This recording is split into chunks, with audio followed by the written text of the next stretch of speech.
Hey guys, welcome to the Husker Rundown. I'm your host, Conor O'Gara, joined by Nathan Hart. Nathan, we're sitting here in Memorial Stadium after a 59-20 victory for the Huskers over South Dakota State.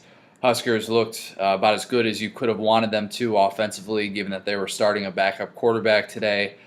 Defensively, though, this team did not look good in the first quarter. Actually had a first quarter deficit. After the first break, they were down 17-14. And there were a lot of bad things happening in this defense early on. Yeah, if you listen to the post-game press conferences, this was a 39-point loss for Nebraska. That's true. Pelini wasn't too pleased about this game. And normally there's a positive spin even on these FCS-type opponent games. We played well or whatever, but there wasn't any of that in the post-game press conference, and it all boiled down to the first quarter, where South Dakota State had a 17-14 lead at the end of it. And Nebraska scored right away in the first 80 seconds, and I think everyone thought, well, there it goes. And then South Dakota State marched down the field, and particularly their running back, Zach Zinner, had 100 rushing yards in the game's first 9 minutes. And this was, sure, he is a good running back at the FCS level, but Nebraska was missing assignments again, making mental mistakes again. Letting him get those yards. And it wasn't pretty in the first quarter. And sure, they corrected things, but they're playing in an FCS school. So that first quarter is the thing you're going to remember from this game. A lot of missed tackles, too. Zach Zenner actually eclipsed the 200-yard mark. He rushed for 202 yards today.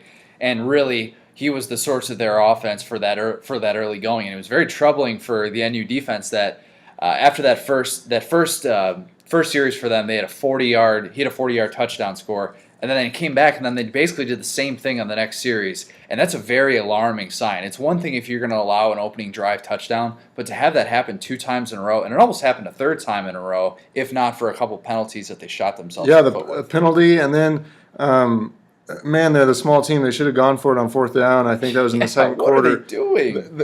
They had some chances to even keep it closer and take some risks offensively, and they would have probably been successful. So they kind of dialed it back, and probably to their own fault.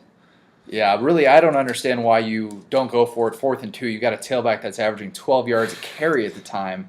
To me, that just doesn't make too much sense. But Austin Sumner did not have the best day throwing the ball for the Jackrabbits. He had 238 yards passing, but threw a couple picks. A pick 6 to Randy Gregory in the fourth quarter that kind of put the cap on this one. So defensively, everybody's going to want to look at that first quarter.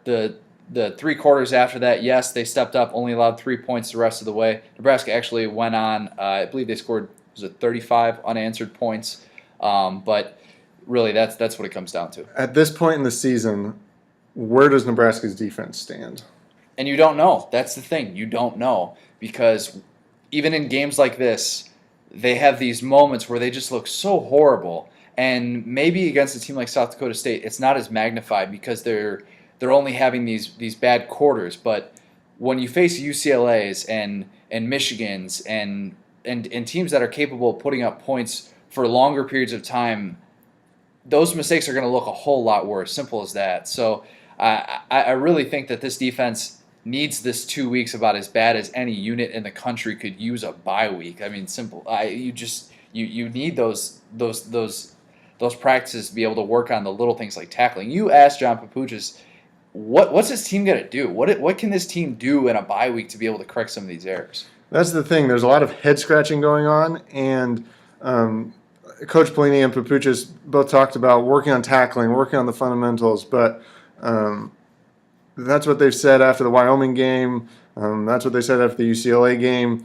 It's just a point of not sure what to do with this defense. It's huge uncertainty right now. Yeah, to fix it. Literally, Papuchis, not that he didn't have answers, he was trying to answer the questions, but he's as perplexed as anyone. That's probably not good from the defensive coordinator to be stumped by his own defense. No, but so defensively, Huskers definitely had those issues, but offensively, we'd be remiss if we didn't talk about the quarterback situation today. Of course, Tommy Armstrong starting for Taylor Martinez. Taylor Martinez is out with turf toe. And Armstrong looked phenomenal against a very, very bad South Dakota State defense. What was the stat you threw out earlier today? Yeah, they were. South Dakota State is 106th out of 114 FCS. FCS, not FBS. So not even FBS. FCS teams are 106th when it comes to pass defense. And so I saw lots of fans tweeting about how they're ready to move past Taylor Martinez and ready for Armstrong to take the reins. And yes, just push those brakes, pump those brakes. I think Connor said Taylor Martinez could have had the same amount of yards wearing a walking boot. Maybe not the same amount of yards, obviously, but I think Taylor Passing Martinez, yards, maybe. He could have. He really could have. I think Taylor Martinez could have thrown a couple touchdown passes against this porous defense wearing that boot. And Tommy Armstrong kind of said it best afterwards. He's like, I think I only got hit like once or twice today. That's not going to happen. That was kind of a maybe. Like, I don't even know if I got hit that. There was one play, I remember the throw he had to Kenny Bell, where Kenny Bell actually got injured on that play, landed on his shoulder. That was a perfect ball that he threw, and he hung it in there in the pocket. And that was the only play I can remember him actually getting touched. And you're not going to see that against these Big Ten teams. So for people to come out and say, yeah, they need to make a change right now, no. Like this is not even worthy of being a true evaluation, because while Tommy Armstrong looked really, really good for a freshman, showed a lot of promise for the future, and really showed his coaching staff that he can be that guy if Martinez is out for an extended period of time, to say that he should be starting over Martinez after this performance is just crazy. Yeah, and that's the thing. Don't take anything away from Tommy Armstrong. He acts like a starting quarterback for a Division Big Ten team, but this game isn't the indicator of it. Yeah, and really Ron Kellogg actually played quite well today too. Impressive performance considering this is a guy that doesn't get in too often. He still finished with 136 passing yards at a very efficient 8 of 9 passing. So really quarterback play looked about as good as it could have, all things considered. 59 points. This is still an FCS opponent. You cannot take this too seriously. And now the Huskers are going to get 2 weeks to prepare for Big Ten play.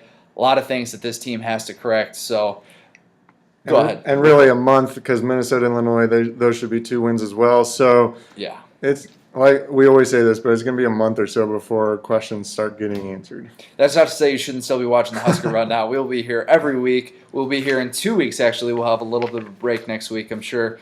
Husker Nation could use a little bit of a break from some of these ongoing storylines. So, and that's one more thing, real quick. Bo Pelini did receive a nice reception from the Memorial Stadium faithful today. They did cheer as he walked off the field. I bet a few more people had butts in the seats in the fourth quarter because of those comments earlier this week. So, for now, that story is on the back burner a little bit, but we're gonna be getting into it a little bit more in the next few weeks here. So, for Connor O'Gara, Nathan Hart. This has been the Husker Rundown. Thanks, guys.